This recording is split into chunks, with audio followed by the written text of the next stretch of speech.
right. Hello, hello. My name is James Gregory. Today I'll be talking with my dear friend. He is a writer, actor, filmmaker, multi-hyphenate. His novella, A Most Mutual Bond, is available now on Amazon.com for Kindle and paperback. Ladies and gentlemen, please welcome Mr. Norman Luce. How are you, Norman? I'm doing well. Thank you for having me. Absolutely, absolutely. So I want to talk about A Most Mutual Bond. Can you tell us a little bit what this book's about?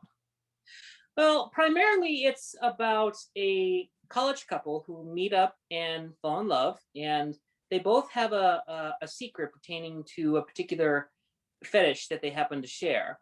But they both have had experiences where they're uncertain if they can trust each other with it or talk about it, and it it evolves into them learning to trust each other and understand each other and ultimately help each other with their various insecurities. Mhm. It's ultimately intended to be a story about love, trust, affection, and overcoming fear and trauma.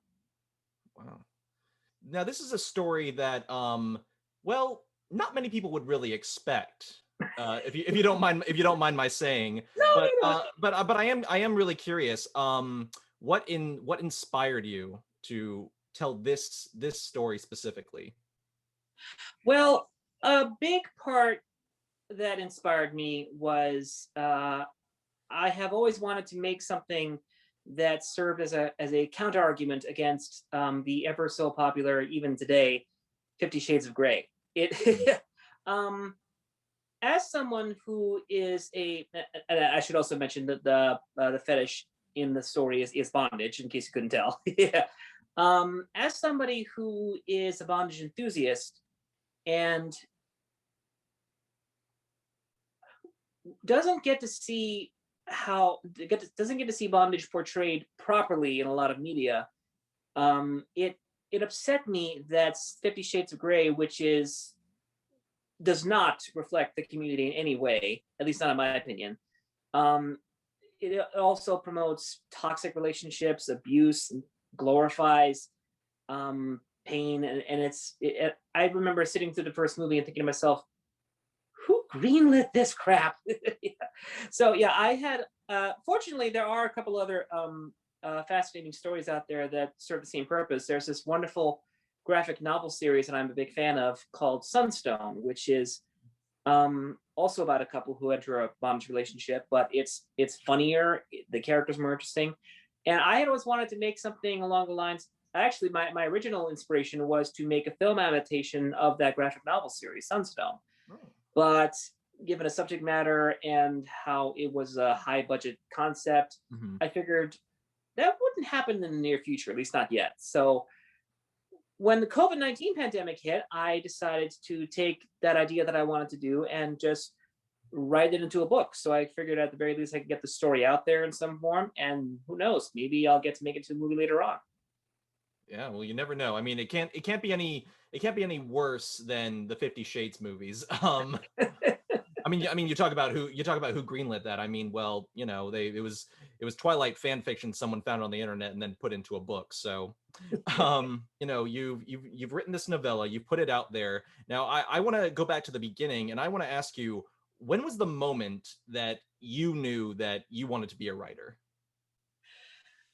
Well, again, I think it would have to be the COVID-19 pandemic because before the pandemic, I was laser focused on just wanting to make movies because I had always considered myself mostly a visual artist. I do a lot of photography. When making movies, I do the San Jose 48-hour film project a lot. That's when you take on the challenge to make a short movie in 2 days.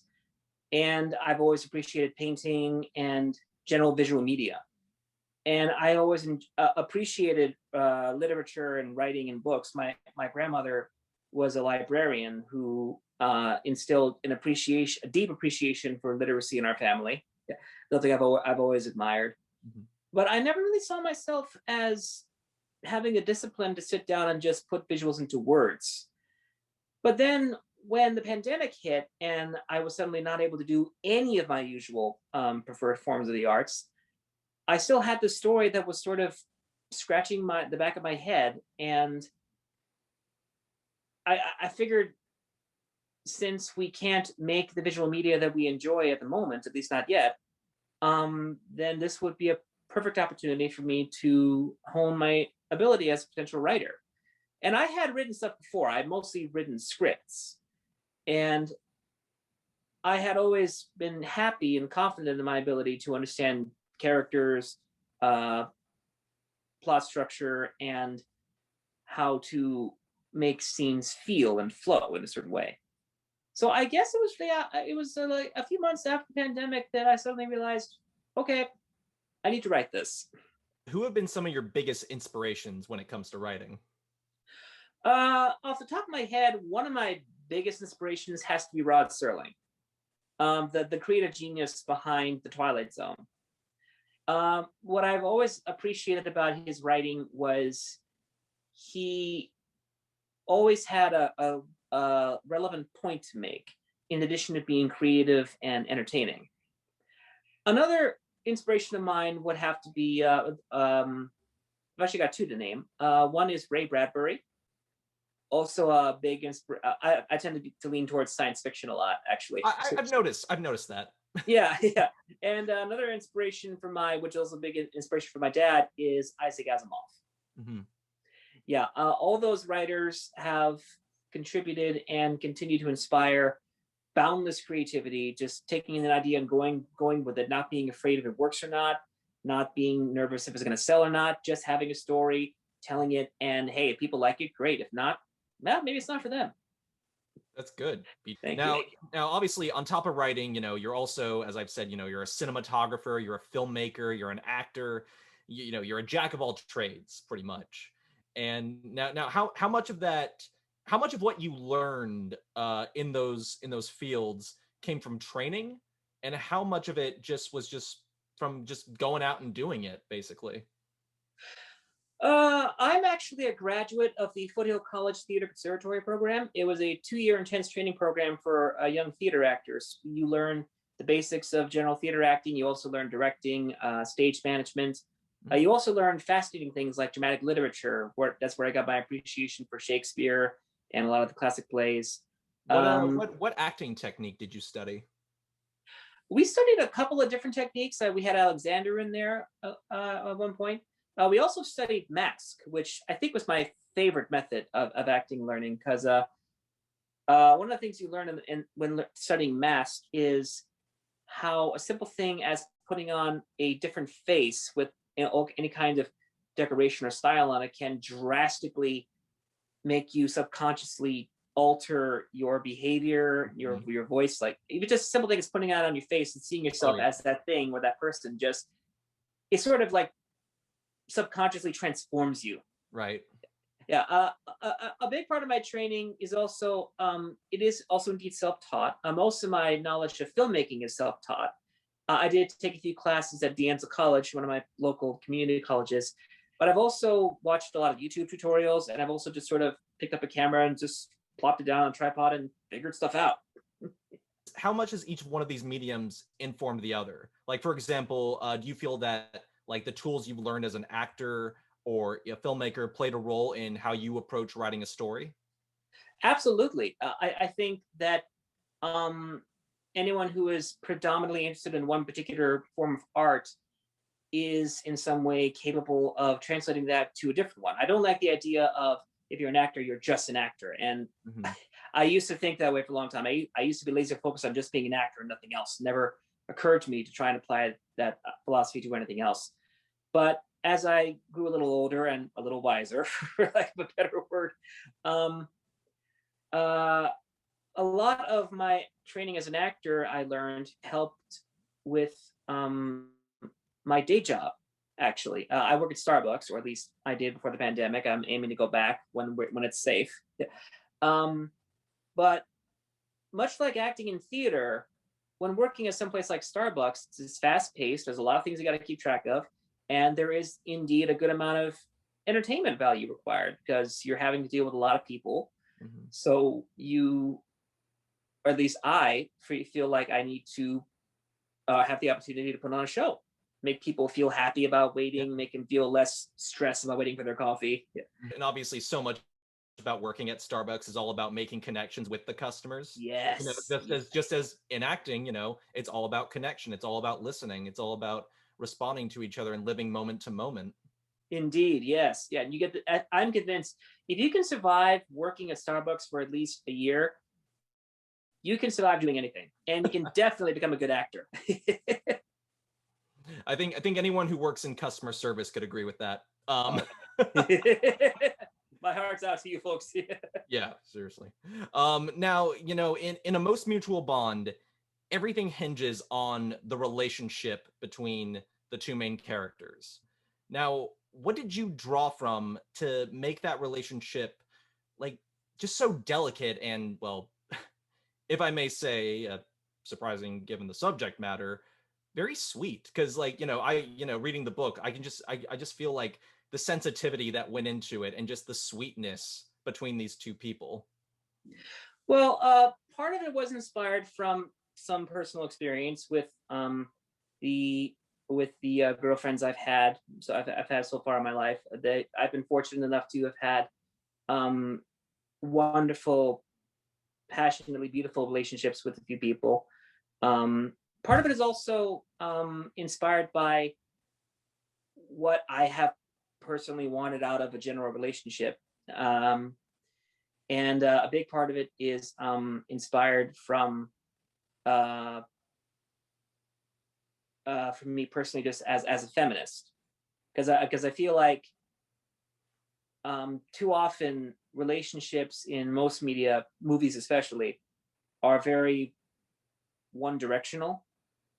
Like it's they're kind of only there because uh, people expect it, and a lot of times, at least in my opinion, when it is there, it's only there because it has to be there. So most of the time, creatives don't really know how to just sort of work with it. Looking at you, Jurassic World. Yes, yes, yes. A perfect example. Yes. Yeah. And also because I find that having a relationship that is, as you put it, sweet, and uh, basing a story around that general sweetness can make it really entertaining. I'm not a fan of the idea that um, relationships and stories have to be I'm trying to find the word here, uh, extreme. Yeah. Like it can be simple, it can be subtle, and even when they don't appear to be in too much conflict with each other, there is still something there that could lure people in.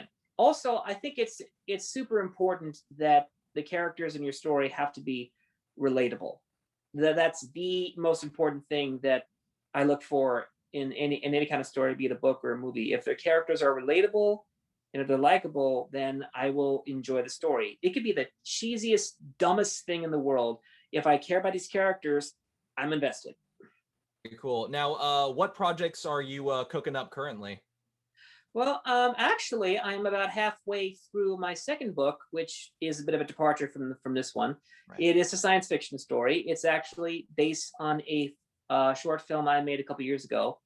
It's called "Come See the Lights." It's a story about a future where electricity of all kinds, mostly human man-made electricity, has been shut down. It's no power at all. Um, and several years later, people have reverted back to living old-fashioned style, like Amish villages.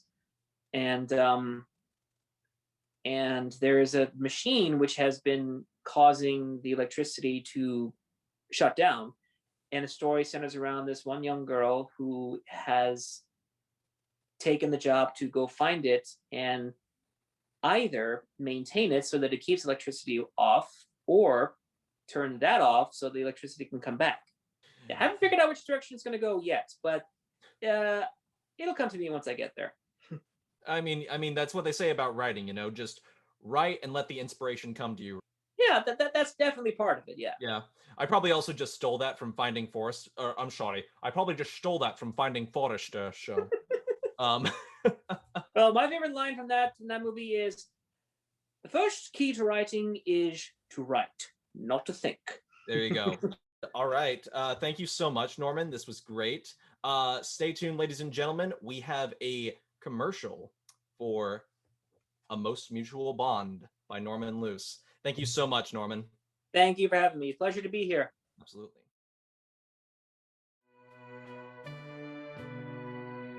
Have you ever had a secret desire? One that you wanted to share with someone special?